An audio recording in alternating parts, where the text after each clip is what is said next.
can't believe this. What I have right in front of me is a second generation iPod Touch. And let me tell you, if you had one of these things in school, you were instantly one of the cool kids. To give you guys some context, I went to middle school from 2009 to 2012 and everyone wanted an iPod Touch. If you had one of these, you ran the hallways. I mean, this was the coolest thing to have as a little child. And this was right before the era of smartphones being a very abundant thing in society. And especially back in the day in middle school during that time, if you were lucky enough to have a phone, you most likely had a flip phone, and this iPod Touch was the closest thing we had to having an iPhone at that early of an age. Now, the iPod Touch had all the features of an iPhone except the ability to make calls and to use the camera. And people would load these iPod Touches with all the apps and all the games that you could think of. And man, let me tell you, the games were probably the greatest thing about the iPod Touch. Unfortunately, the second generation iPod Touch I'm holding here can no longer access the App Store. It's just something with Apple's firmware where anytime I try to open up the App Store now, it will not let me connect to the server, which is unfortunate because we remember how great those games were. But the crazy thing is during this era from 2009 to 2012, we remember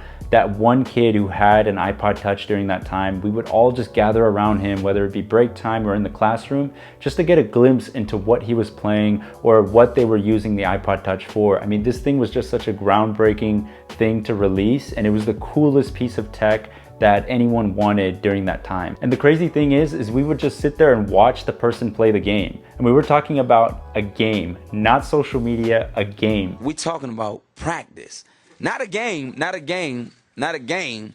We're talking about practice. Now, I mentioned games earlier and I have to go into detail about them because this is what made, I feel like, this era so special, because you had games such as Temple Run, the paper ball flick basketball game that we all remember, Angry Birds, Clash of Clans, Subway Surfers. I mean, all these classics that we now beloved to this day all started out during this iPod Touch era, and they were seriously so addicting. And it's crazy to think that the phones we have now can run almost full-fledged AAA titles, but back then what made us happy was just being able to flick a little Temple Runner across the screen. I mean, this is why I love looking back at old tech like this, because it really makes you appreciate how much advancement we've had in those 10 to 15 years since this release.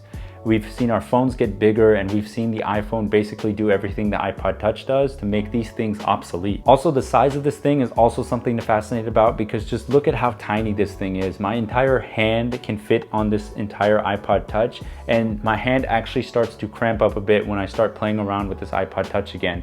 And when you compare it to an iPhone 15 Pro, which is the phone I currently use, this iPod Touch will fit perfectly inside an iPhone 15 Pro with so much more room to spare. And I don't even have the Max model, I have the normal Pro model. So it's just incredible to see how much bigger our iPhones have gotten during this time and how small our devices used to be back then. Now, the apps and games made the iPod Touch special, but we have to remember at its core, an iPod is still an iPod. And I love the fact that it had a touchscreen functionality similar to an iPhone, and it meant finding your music was so much more easier on an iPod Touch than it was on an older iPod where you had the scrolling wheel. And now you have to remember, during this era, this was when people were still buying their music off iTunes for $1.29, or if they were lucky to catch it on sale for 99 cents. Or if you're like me and you came from another branch and from humble beginnings, you probably remember using the virus catching software of the century, which is aka LimeWire. And what made the iPod Touch so cool with the music player app was that you were actually able to flip your iPod Touch sideways and have this really cool album cover flow, similar to having a bunch of record players, and you were able to scroll through and find the exact song that you wanted on the album that you had.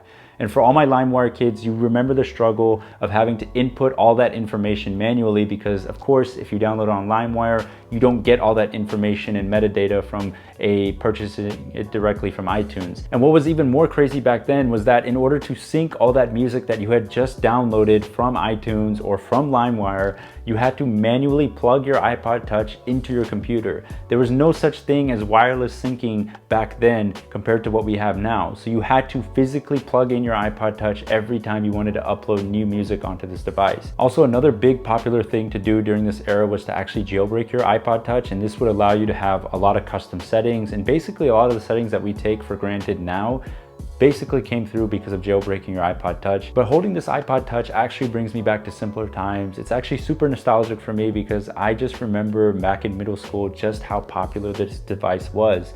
Everyone wanted this piece of tech, and it just makes you really appreciate the innovation we've seen in the tech space since this came out. Obviously, I lived through the hype of the iPod Touch era while I was in middle school, but I would love to hear from you guys that were in actually late high school or early college when this device came out. I want to hear like how popular this device was for you guys. For me, I'm having a hard time envisioning how an iPod Touch would have been a really valuable thing to have as an older student or an older adult, just because I felt like this device catered towards a younger audience and a younger demographic. But I would love to hear your thoughts below in the comments below, so would love to hear your thoughts there.